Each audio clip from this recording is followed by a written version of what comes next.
జగన్నాథస్వామి వారి దేవాలయంలోనే స్వర్ణబావి అని ఒక బావి ఉంటుంది. ఆ బావి ఉత్తర ద్వారం గురించి నిన్న మీతో నేను చెప్పాను. హస్తిద్వారము అని ఏనుగులు ఉంటాయి.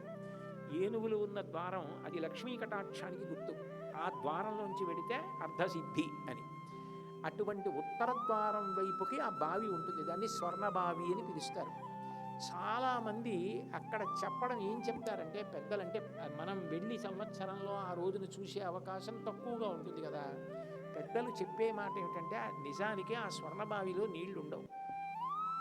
జ్యేష్ఠమాసంలో పౌర్ణమి, జ్యేష్ఠమాస పౌర్ణమి వస్తోంది అంటే దానికి ముందు అంటే చతుర్దశి నాడు కూడా నీళ్లు ఉండవు.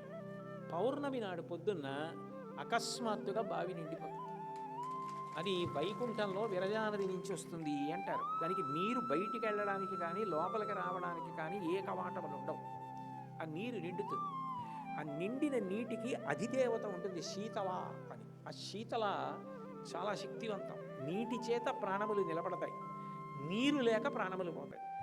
సంజీవనం సమస్తస్య జగత సలిలాత్మిక భవ ఇత్యుచ్యతే మూర్తిర్భవస్య పరమాత్మనః అంటారు. అందుకే ఆఖరిసారి ప్రాణపోషణం తులసి నీటి చేత జరిగితే ఇక ఆ ప్రాణములు పవిత్రమైపోయి పాపము దగ్ధమవుతుందని ప్రాణోత్క్రమణం అవుతున్నప్పుడు తులసి నీరు పోస్తారు నోట్లో. నీరే ప్రాణాధారం, నీటి మీద ప్రాణం నిలబడుతుంది. అందుకే ఎప్పుడైనా స్పృహ తప్పిపోతే నీళ్లు చల్లుతారు. అమృతం వా ఆపహ అంటుంది వేదం, నీరే అమృతము అంటుంది.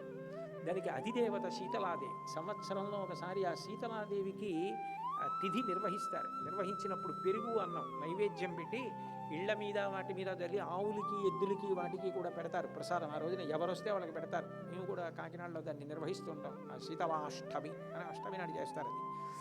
అటువంటి శీతలాదేవి జగద్రక్షక స్వరూపం.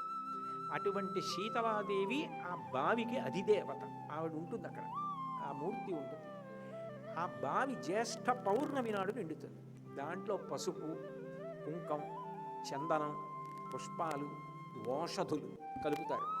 కలిపి ఉచ్ఛ్వాస నిశ్వాసల చేత గాలి కూడా నీటికి తగలకుండా జాగ్రత్తగా బట్టలు ముక్కు కూడా కట్టేసుకొని బిందెలు 108 బిందెలతోటి మేళతాళాలతోటి ఆ నీటిని స్నానగద్దెల దగ్గరికి తీసుకొస్తారు.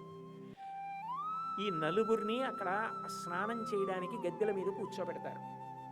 విశేషమైనటువంటి జనం ఆ రోజున అభిషేక తీర్థం ఒక్క జ్యేష్ఠ పౌర్ణమి నడిస్తారు. ఆ స్నానం చేసిన అభిషేక తీర్థం లోపలికి పుచ్చుకోవడానికి